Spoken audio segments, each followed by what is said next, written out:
اعوذ باللہ من الشیطان الرجیم بسم اللہ الرحمن الرحیم۔ امام حسین علیہ السلام فور عالمی چینل کربلا مقدسہ کے آن لائن ٹرانسمیشن پروگرام معرفت منتظر اجل اللہ تعالی فرجہ الشریف میں آپ کی خدمت میں حاضر ہے۔ اگر آپ چاہتے ہیں کہ امام حسین علیہ السلام ٹی وی کے تمام پروگرامز کو ملاحظہ فرمائیں تو جادو ٹی وی، روکو T V, Amazon fire T V, apple T V اور بہاؤ نگر گجرات ہندوستان سے حسینی چینل کے توسط سے آپ ہمارے پروگرامز کو ملاحظہ فرما سکتے ہیں۔ اور وہ حضرات جو سوشل میڈیا کے ذریعے سے ہمیں فالو کرنا چاہتے ہیں، یوٹیوب، فیس بک اور انسٹاگرام پر بھی ہمارے مخصوصاً لائیو پروگرامز کو ملاحظہ کر سکتے ہیں، اور اس کے علاوہ جو کربلا مقدسہ کی حال و ہوا کے اخبار ہے، زائرین کی خبریں ہیں، ان سے بھی آشنائی حاصل کر سکتے ہیں۔ اور اس کے علاوہ ہمارا ایک سائٹ بھی ہے اور ساتھ میں ایک ایپ بھی ہے، ایک اپلیکیشن بھی ہے کہ جس کو آپ اپنے موبائل میں ڈاؤن لوڈ کر کے دنیا کے کسی بھی کونے سے امام حسین علیہ السلام ٹی وی کے، جن کا مقصد یہی ہے کہ زیارت حضرت سید شہداء علیہ السلام کے لیے مومنین کی تشویق کرے اور اس کار خیر کو پہنچانے کے لیے ظاہر ہے کہ دنیا بھر میں اس مشن کو گھر گھر تک پہنچا رہے ہیں۔ تو اس کو بھی آپ ڈاؤن لوڈ کر کے دنیا کے کسی بھی کونے سے آپ ہمارے پروگرامز کو دیکھ سکتے ہیں۔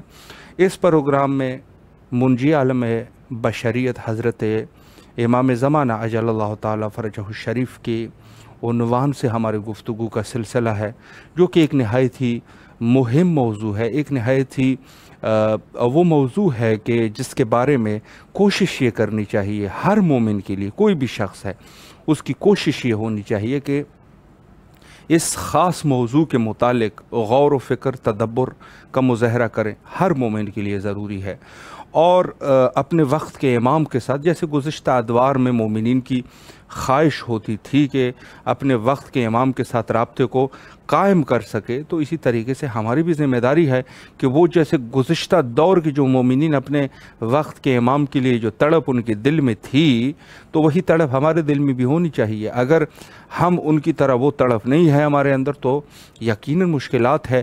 اگر آج جو ہم ذرا غور کریں اور آج ہم دیکھیں تو جس طریقے سے گزشتہ ادوار میں آج جو ستارے آپ تاریخ میں دیکھتے ہیں، چاہے وہ حضرت ابا سلط ہے یا دوسرے حضرت امام رضا علیہ السلام کے دور میں جو ابا سلط ہے، یا گزشتہ ادوار میں رسول اللہ کے وہ اصحاب ہے، سلمان ہے، ابی ذر ہے، میثم تمار ہے، مالک اشتر، حضرت امیر المومنین علیہ السلام کے اصحاب میں، یہ روشن ستارے کس عنوان سے اتنے روشن ستارے ہیں؟ وجہ کیا ہے؟ چونکہ حجت خدا کے ساتھ وفا رکھنے والے تھے، حتیٰ ان میں سے کافی سارے شہید ہو گئے، ان کی شہادت واقعہ ہوئی، چونکہ ظاہر ہے کہ جیسے حالات اس دور میں تھے، سخت حالات تھے۔ یعنی یہ میں کہہ سکتا ہوں کہ اگر ہمارے دور کے حالات سخت ہیں تو ان کے بھی کوئی کم سخت ہیں۔ آج کل کے آپ دیکھ رہے ہیں کہ مومنین جو ہے وہ الحمدللہ آزادیاں ہیں، بس یہ ہے کہ وقت کے امام ہمارے غیبت کے پردے میں ہیں، اور اس وجہ سے ایک یہ اس طریقے سے ہم گویا کہ یتیم ہے۔ لیکن اس کے علاوہ مشکلات جو ہے ان دوروں کے مناسبت سے یہاں اس دور میں جو زیادہ مشکلات ہیں عقائد کے مشکلات ہیں، عقائد کے مشکلات زیادہ ہے، لیکن دوسری طرف سے آسانیاں بھی ہے۔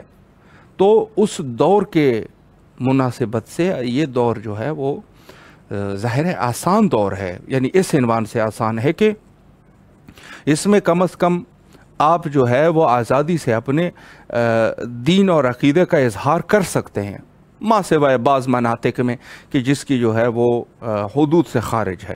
لیکن یہ ہے کہ اکثر جگہوں میں آپ کی آزادیاں ہیں، آپ خصوصاً آپ کے جو مراکز ہیں وہ مراکز آپ کے محفوظ ہے، تو اس عنوان سے یہ دور جو ہے وہ اچھا ہے۔ اور عرض کروں آپ کی خدمت میں کہ ہم لوگوں میں بھی انہی